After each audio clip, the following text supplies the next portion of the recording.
आमोस भविष्यवक्ता की पुस्तक अध्याय 6। आमोस भविष्यवक्ता की पुस्तक अध्याय 6।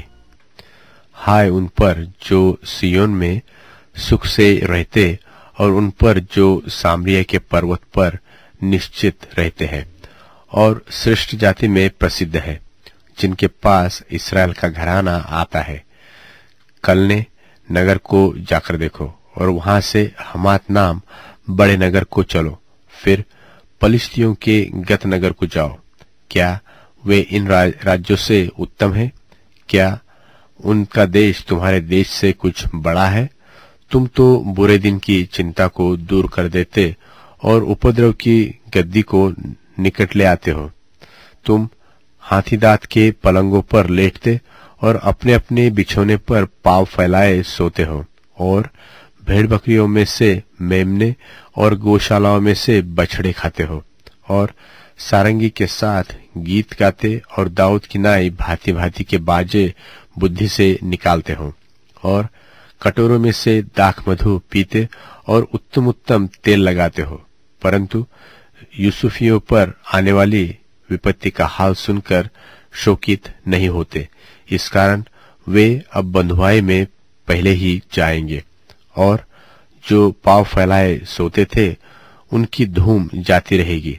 सेनाओं के परमेश्वर यहोवा की यही वाणी है कि परमेश्वर यहोवा ने अपनी ही शपथ खाकर कहा है कि जिस पर याकूब घमंड करता है उससे मैं घृणा और उसके राजभवनों से बैर रखता हूं, और मैं इस नगर को उस सब समेत जो उसमें है शत्रु के वश में कर दूंगा।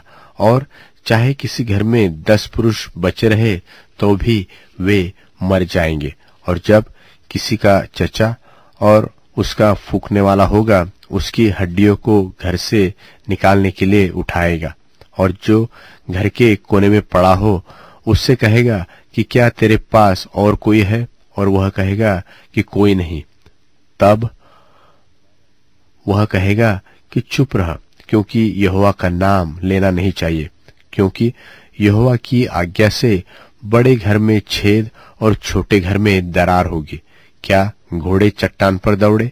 क्या कोई ऐसे स्थान में बैलों से जोते जहां तुम लोगों ने न्याय को विष से और धर्म के फल को कड़वे फल से बदल डाला है? तुम ऐसी वस्तु के कारण जो निरी निर्मूल है आनंद करते हो और कहते हो कि क्या हम अपने ही यत्न से सामर्थी नहीं हो गए? इस कारण सेनाओं के परमेश्वर यहोवा की यह वाणी है कि हे इस्राएल के घराने, देख, मैं तुम्हारे विरुद्ध एक ऐसी जाति खड़ी करूंगा जो हमात की घाटी से लेकर अराबा की नदी तक तुमको संकट में डालेगी। तुम